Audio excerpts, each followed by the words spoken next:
जादुई सोने चांदी के सैंडल का घर। सुहानी अनाथ थी। उसके माता पिता नहीं थे।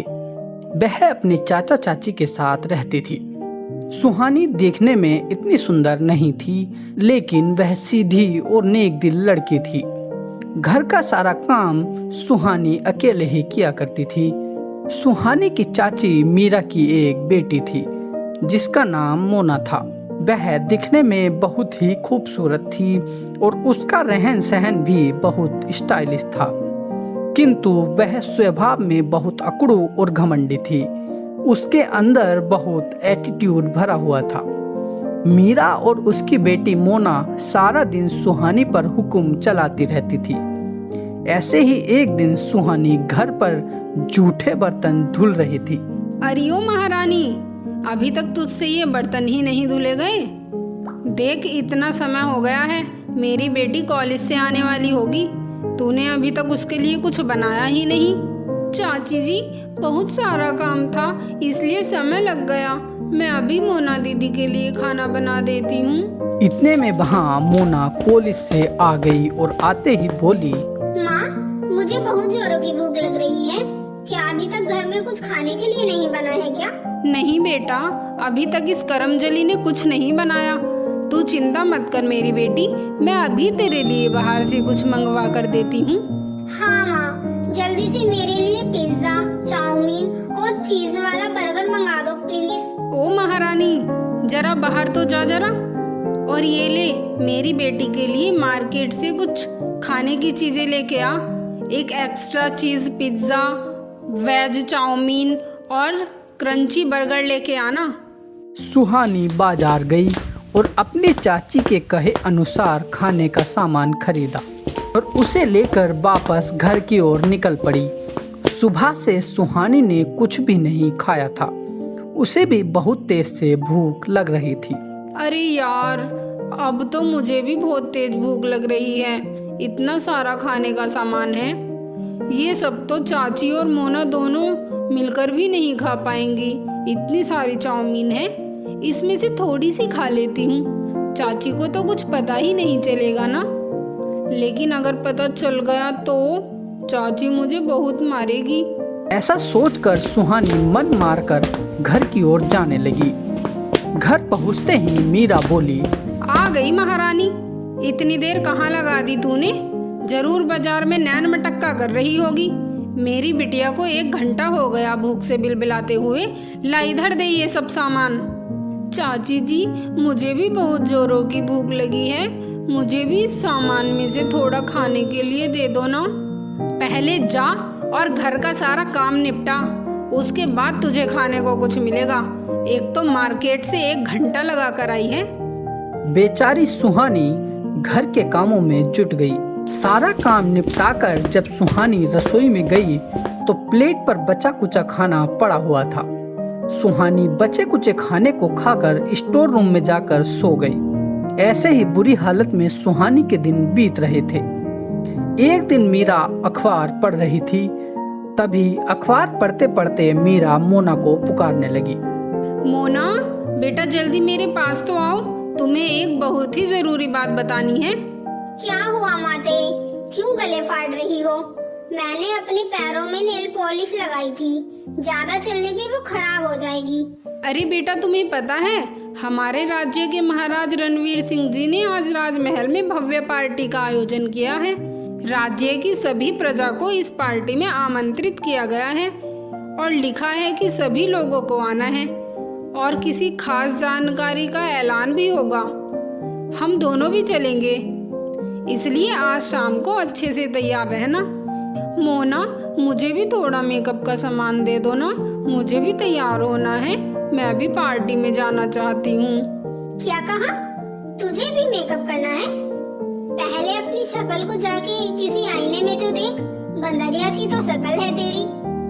तू चाहे जितना भी मेकअप अपने मुंह पर पोत ले, लेकिन तू रहेगी तो एक कल्लो भवानी ही ना।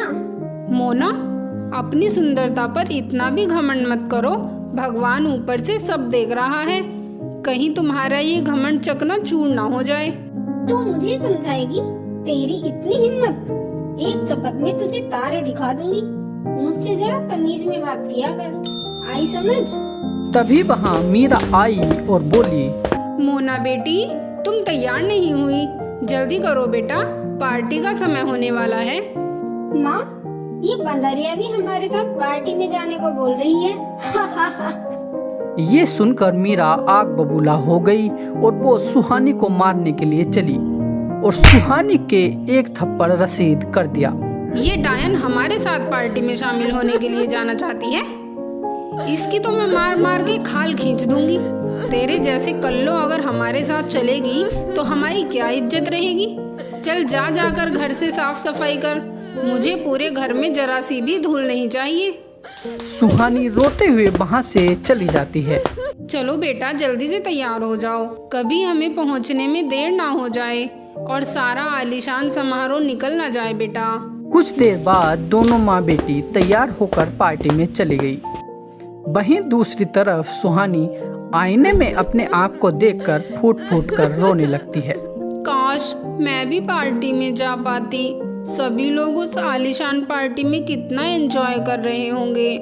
क्या किसी का काला और बदसूरत होना इतना बड़ा गुनाह है? क्या हम जैसी लड़की को जीने का अधिकार नहीं है? सारा काम करने के बाद भी चाची मुझ पर इतना अत्याचार क्यों करती है? क्या मैं बाकी लड़कियों की तरह इज्जत से अपनी जिंदगी नहीं जी सकती? ये कहते हुए सुहानी की आंखों में आंसू बहने लगे। तभी उसे बाहर से किसी के पुकारने की आवाज सुनाई दी। सुहानी ने तुरंत घर का दरवाजा खोला और बाहर देखा तो उसे वहाँ एक बूढ़ी अम्मा दिखाई दी। सुहानी बूढ़ी अम्मा के पास गई और उनसे बोली, क्या हुआ अम्मा जी, आपको क्या चाहिए? बेटा, मैं रास्ता भटक गई हूँ। मैं अपनी बेटी के ससुराल जा रही थी, लेकिन अब समझ नहीं आ रहा कि कहाँ से जाऊँ। तुम अगर मुझे रास्ता दिखा देती तो तुम्हारी बहुत मेहरबानी होती बेटी। हाँ अम्मा जी, मैं आपकी जरूर मदद करूँगी। बताइए अम्मा जी, आपको कहाँ जाना है? मेरी बेटी का ससुराल जंगल के उस पार है बेटी। ठीक है अम्मा जी, आप मेरे साथ चलिए, मैं आपको वहाँ छोड़ देती हूँ। इतना कहकर सुहानी बूढ़ी अम्मा को लेकर जंगल से होते हुए जाने लगी। तभी कुछ दूर चलने के बाद सुहानी को एक घायल बिल्ली दिखाई दी, जिसे देखकर सुहानी को उस पर दया आ गई और बोली, बेचारी बिल्ली, इसको कितनी चोट लगी हुई है। अम्मा जी, आप कुछ देर के लिए पेड़ के नीचे बैठ जाइए, तब तक मैं इस घायल बिल्ली की कुछ मदद कर आती हूँ। इतना कहकर सुहानी उस घायल बिल्ली के पास गई और आसपास मौजूद पौधों से जड़ी बूटियों का रस निकालकर उस बिल्ली के जख्मों पर लगाया। कुछ ही देर बाद वो बिल्ली चलने लायक हो गई। ये देख सुहानी मन ही मन बहुत खुश हुई। उसके बाद सुहानी बूढ़ी अम्मा को लेकर आगे बढ़ी कि कुछ दूर चलने के बाद सुहानी को एक सूखा पेड़ दिखाई दिया। इस पेड़ को देखकर सुहानी बोली, अम्मा जी देखिए ना, जंगल में सभी पेड़ हरे हैं, लेकिन ये पेड़ शायद पानी की कमी से सूख गया है। अम्मा, आप यहीं पेड़ के नीचे आराम कीजिए, मैं अभी थोड़ा सा पानी लाती हूँ और इसकी जड़ों में डालती हूँ। अरे, मैं पानी भरकर किस में ले जाऊँ? यह कहते हुए सुहानी सोचने लगी। तभी उसे जमीन पर गिरे हुए ढेर सारे बड़े बड़े पेड़ों के पत्ते दिखाई दिए। सुहानी ने उन पत्तों से एक पानी भरने के लिए कटोरी बनाई। उसमें पानी भरकर पेड़ के पास ले गई और उसकी जड़ों में पानी डाल दिया। पानी के डालते ही पेड़ फिर से हरा भरा हो गया। ये देखकर सुहानी को अच्छा लगा और बोली, चलो अच्छा है, ये पेड़ फिर से हरा भरा हो गया। तभी सुहानी को बूढ़ी अम्मा की याद आई। अरे, मैं अम्मा को तो भूल ही गई। मैं जल्दी से उन्हें उनकी बेटी के यहाँ छोड़ आती हूँ, काफी समय हो गया है। इतना कहकर सुहानी उस पेड़ के पास गई जहाँ उसने बूढ़ी अम्मा को बैठने के लिए कहा था, लेकिन वहाँ बूढ़ी अम्मा नहीं थी। ये देख सुहानी परेशान हो गई। कहाँ चली गई अम्मा? यहीं तो बैठा कर गई थी उन्हें। मैं यहाँ हूँ बेटी, तुम्हारे पीछे। जैसे ही सुहानी ने पीछे पलटकर देखा, तब बूढ़ी अम्मा एक सुंदर परी में बदल गई और बोली, सुहानी, तुम बहुत अच्छी हो। सच में तुम्हारा दिल एकदम छोटे बच्चों की तरह बिल्कुल साफ है। मैं एक परी हूँ। मैं हर रोज की तरह आज भी पृथ्वीलोक की सैर कर रही थी, तभी मैंने तुम्हारे रोने की आवाज सुनी। मुझे पता है तुम बहुत परेशान हो, लेकिन इस दुनिया में आजकल हर कोई परेशान है। लेकिन मैं तब तक उसकी मदद नहीं करती जब तक मैं उसका साफ दिल का पता न लगा लूं। इसलिए वो बिल्ली जादू से घायल बिल्ली थी और वो पेड़ भी जादू से सूखा हुआ पेड़ था। उन सब की और अम्मा की मदद से मुझे तुम्हारे सच्चे और साफ दिल का पता लगा। तुम मेरी परीक्षा में पास हुई। चलो मेरे साथ, मैं तुम्हें अपने साथ बादलों में लेकर चलती हूँ। परी सुहानी को अपने साथ बादलों के पास जादुई सोने और चांदी के सैंडल के घर में ले गई। वहां पर एक तरफ सोने का और दूसरी तरफ चांदी का सैंडल बना हुआ था। तभी परी ने अपनी जादुई छड़ी घुमाई और 2 सोने और चांदी के सैंडल सुहानी को देते हुए बोली, सुहानी, ये लो, ये जादुई सोने और चांदी के सैंडल हैं। तुम इन सोने के सैंडल को पहनना और फिर देखना इनका जादू। और हाँ, ये दूसरा चांदी का सैंडल तुम्हारे मन की सारी मुराद पूरी करेगा। सुहानी परी का धन्यवाद कर वापस अपने घर आ जाती है। जैसे ही वो सोने के सैंडल को पहनती है तो वो बिल्कुल स्वर्ग से उतरी हुई अप्सरा जैसी लगने वाली एक सुंदर लड़की में परिवर्तित हो जाती है।